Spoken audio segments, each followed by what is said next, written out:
গত ঈদে মুক্তি পাওয়া ইনসাফ সিনেমার পর বড় পর্দার নতুন কোনো প্রজেক্টে দেখা যায়নি অভিনেত্রী তাসনিয়া ফারিনকে। শাকিব খানের নতুন cinema Prince once upon A time in ঢাকাতে এই অভিনেত্রীর থাকার সম্ভাবনা বেশি বলে জানা গেছে। শোনা যাচ্ছে এই ছবির 3 নায়িকার একজন হতে চলেছেন ফারিন।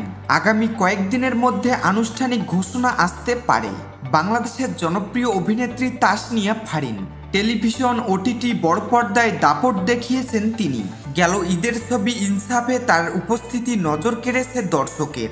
এদিকে বছরের শেষ দিকে তার গাওয়া নতুন গানের মিউজিক ভিডিও প্রকাশের মধ্যে দিয়েই যাত্রা শুরু করবে তার নতুন প্রযোজনা প্রতিষ্ঠান।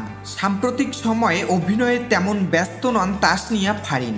এদিকে ইনসাফ সিনেমার পর বড় পর্দায় নতুন কোনো প্রজেক্টে তাকে দেখা যায়নি। এবার যেন বিনা মেঘে বজ্রপাত হলো তার কেরিয়ারে। শাকিব খানের সঙ্গে অভিনয়ের স্বপ্ন পূরণ হচ্ছে তার। 4 মাস আগে মেরিল প্রথম আলোর মঞ্চে উপস্থাপনা করেছিলেন তাসনিয়া ফারিন।